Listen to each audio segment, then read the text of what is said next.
নমস্কার। আজকে ভিডিওটি যারা ওয়েস্ট বেঙ্গল স্কুল সার্ভিস কমিশনের গ্রুপ সি এবং গ্রুপ ডি পোস্টের পরীক্ষা দেবে তাদের জন্যে West Bengal school service commission নতুন একটি সিলেবাস চালু করেছে গ্রুপ সি এবং গ্রুপ ডি যারা পরীক্ষা দেবে তাদের জন্যে। গ্রুপ সি এবং গ্রুপ ডি সিলেবাসটি আজকে ভিডিওতে আলোচনা করব। আর স্কুল সার্ভিস কমিশনের এই গ্রুপ সি গ্রুপ ডি পরীক্ষার ফর্ম ফিল আপ 3 তারিখ পর্যন্ত চলবে। যারা এখনও করনি তারা করে নাও তাড়াতাড়ি। আর প্রথমে দেখে নেব নোটিশটি দিয়েছে 18 তারিখে নোটিশ দিয়েছে। সেখানে বলেছে গ্রুপ সি এবং গ্রুপ ডির জন্যে পরীক্ষা হবে, সিলেকশন টেস্ট হবে। আর এই যে ওয়েবসাইট এখানে দিয়েছে, এই ওয়েবসাইটে সিলেবাস ডিটেলস এখানে বলা আছে। এবার দেখে নেব গ্রুপ সিতে সিলেবাসে কী কী চেঞ্জ হয়েছে। আগে যে সিলেবাস ছিল সেই 2016 সিলেবাস, সেই সিলেবাসটি কিছুটা চেঞ্জ হয়ে নতুন সিলেবাস এসছে। আজকে ভিডিওটি সেটি সম্পূর্ণ আলোচনা করব। প্রথমে দেখব গ্রুপ সিতে সিলেবাস কী পরিবর্তন হয়েছে, কী কী এসছে দেখব। এখানে দেখছি ফুল মার্কস 60 নম্বরের 60 নম্বরের এখানে ফুল মার্কস বলা আছে। আর সিলেবাসে কী কী দেওয়া আছে দেখব। এখানে ABCD করে দেওয়া আছে। এতে কী আছে, জেনারেল অ্যাওয়ারনেস। এখানে 20 মার্কসের জেনারেল অ্যাওয়ারনেস এখানে দিয়েছে। এখানে জেনারেল অ্যাওয়ারনেস কী কী থেকে আসবে এখানে প্রথম দেখব। এখানে থাকছে ইন্ডিয়ান হিস্ট্রি অ্যান্ড জিওগ্রাফি। প্রথম দেখাচ্ছে Indian history geography, Indian constitution, আর NP national policy, education policy এখানে আছে। তারপরে gender awareness, rules and regulation এখানে আছে। আর 5 নম্বরে আছে elementary knowledge about traditional and contemporary popular culture of India. আর 6 নম্বরে আছে বেসিক কম্পিউটার নলেজ আছে। 7 নম্বরে এনভায়রনমেন্ট অ্যাওয়ারনেস আছে। 8 নম্বরে আছে কারেন্ট ইকোনমিক অ্যাফেয়ার্স আছে। আর 9 নম্বরে স্পোর্টস। আর 10 নম্বরে innovations and inventions in science. তো এই গেল জেনারেল অ্যাওয়ারনেস। গ্রুপ এতে জেনারেল অ্যাওয়ারনেস 20 নম্বরের এর মধ্যে থেকে প্রশ্ন থাকবে। এবার গ্রুপ বিতে কী কী আছে দেখব। বিতে আছে জেনারেল ইংলিশ থাকবে। এখান থেকে থাকছে টোটাল 10 নম্বর থাকবে, টোটাল 60 নম্বর। 60 নম্বরের মধ্যে গ্রুপের ওখানে দেখলাম 20 নম্বর। এবার গ্রুপ বিতে এখানে 10 নম্বর থাকছে ইংলিশ।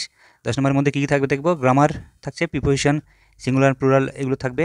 তারপর সিনোনিম অ্যান্টোনিম থাকবে, ভোকাবুলারি থাকবে, স্পেলিং চেক থাকবে, সেন্টেন্স স্ট্রাকচার থাকবে। এরপরে আসছি গ্রুপ সিতে লজিক্যাল রিজনিং থেকে 10 নম্বর, এখানে রিজনিং থেকে 10 নম্বর থাকছে। তো কী কী থাকছে এখানে দিয়ে দিচ্ছে। Pictorial series, sequence, classification of similar words out of 4, মানে এখানে ওয়ার্ড অন আউট করতে হবে, যেটি ওয়ার্ড সেটিকে আউট করতে হবে। আর থাকবে প্রপোর্শন, ট্রু ফলস এখানে থাকছে। আর ম্যাচিং থাকছে, পাজেল থাকছে। তো এই গেল গ্রুপ সিতে। এবার গ্রুপ যে লাস্ট আছে ডিতে, এটা দেখবো। এখানে থাকছে ম্যাথ থাকছে 20 নম্বরের। আগে এখানে LCM HCF, প্রথম থাকছে LCM HCF থাকছে। তারপর সিম্পলিফিকেশন থাকছে, রেশিও প্রপোর্শন থাকছে, টাইম ওয়ার্ক থাকছে, টাইম ডিস্টেন্স থাকছে, average, percentage, profit loss, fraction আর সিম্পল ইন্টারেস্ট। তো টোটাল এই গেল 4টি পার্টে এখানে ভাগ করেছে ABCD। তার মধ্যে 60 নম্বরের টোটাল পরীক্ষা হবে। সেখানে জেনারেল অ্যাওয়ারনেস থাকছে 20 নম্বর, তারপরে থাকছে জেনারেল ইংলিশ থাকছে 10 নম্বর, লজিক্যাল রিজনিং থাকছে এখানে 10 নম্বর, আর ম্যাথ থাকছে 20 নম্বর। তো এই গেল টোটাল সিলেবাস। আর এখানে বলে দিয়েছে all questions are to be set up to 10th standard syllabus, অর্থাৎ মাধ্যমিক স্ট্যান্ডার্ডে 10th ক্লাসের যে সিলেবাস সেই অনুযায়ী, সেই মানের আর কি পরীক্ষার প্রশ্ন হবে। যদিও এইভাবে এরকম বলা থাকলে সেটি হয় না সাধারণত। যাই হোক, তো এবার দেখে নেব গ্রুপ ডির ক্ষেত্রে কী সিলেবাস চেঞ্জ করেছে। গ্রুপ ডি এখানে দেখব। গ্রুপ ডি আছে টোটাল 40 মার্কসের, 40 নম্বরের এখানে পরীক্ষা হবে। 40 নম্বরের পরীক্ষার মধ্যে এখানে একটি মিস্টেক আছে দেখব। এখানে নম্বরে আছে জেনারেল অ্যাওয়ারনেস 20 মার্কসের দিয়েছে। আবার নিচে দেখব বি গেল, সিতে দেখব আবার জেনারেল অ্যাওয়ারনেস দিয়েছে 20 নম্বর। এখানে একটি মিস্টেক হয়ে গেছে। আশা করি স্কুল সার্ভিস কমিশন খুব দ্রুত এটি সমাধান করবে।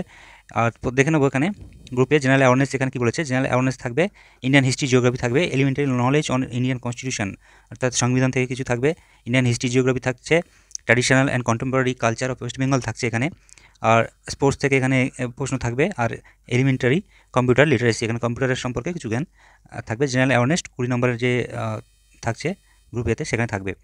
এরপরে আসছে লজিক্যাল রিজনিং থেকে থাকছে এখানে 10 নম্বর থাকবে রিজনিং। তার মধ্যে এখানে কী কী থাকবে দেখে নেব। পিক্টোরিয়াল সিরিজ অ্যান্ড সিকোয়েন্স থাকবে, classification of words in group out of 4 answers. আচ্ছা, এখানে ওয়ার্ড যেটি থাকবে সেটিকে আউট করতে হবে। 4টি অপশান থাকবে, যেটি ওয়ার্ড মনে হবে সেটিকে বার করতে হবে। আচ্ছা, প্রপোর্শন থাকছে, ট্রু ফলস এখানে থাকবে, ম্যাচিং থাকবে, আর ব্লাড রিলেশন থাকবে। আর তারপরে এটি যে গ্রুপ সি আছে, এটি সিতে এখানে জেনারেল অ্যাওয়ারনেস বলেছে। এটি জেনারেল অ্যাওয়ারনেস হবে না, এটি এখানে ম্যাথ হবে আর কি। তো গ্রুপ সিতে ইংলিশ থাকে, গ্রুপ ডিতে ইংলিশ থাকে না, এটাই জাস্ট আলাদা। আর এখানে যেটা বলেছে, এখানে জেনারেল অ্যাওয়ারনেস নয়, এখানে এটা ম্যাথ হবে, ঠিক আছে। ম্যাথ থাকছে, এখানে অ্যাভারেজ থাকছে, পার্সেন্টেজ থাকছে, এলসিএম এইচসিএফ থাকবে, রেশিও প্রপোর্শন থাকবে, সিম্পল ইন্টারেস্ট থাকবে। আর সমস্ত কোশ্চেন কী হবে না, 8 স্ট্যান্ডার্ড হবে, অর্থাৎ অষ্টম শ্রেণীর সিলেবাস অনুযায়ী পরীক্ষা হবে সমস্ত গ্রুপ ডি এক্সামটি। তো আশা করছি এখানে ওয়েস্টবেঙ্গল স্কুল সার্ভিস কমিশন এটির বিষয়ে নজর দেবে এবং খুব দ্রুত রেকটিফাই করে আবার নতুন করে আপলোড করবে ওয়েবসাইটে। তো এই গেল গ্রুপ সি এবং গ্রুপ ডির টোটাল যা সিলেবাস সম্পর্কে যদি কারোর কিছু প্রশ্ন থাকে অবশ্যই করতে পারো, আর যাদের নোটস লাগবে অবশ্যই আমার সাথে কন্ট্যাক্ট করতে পারো, এ বিষয়ে সম্পূর্ণ আমি সাহায্য করব। ভিডিওটি এই পর্যন্ত, কারোর যদি কিছু প্রশ্ন থাকে অবশ্যই কমেন্ট বক্সে জানিও। ধন্যবাদ।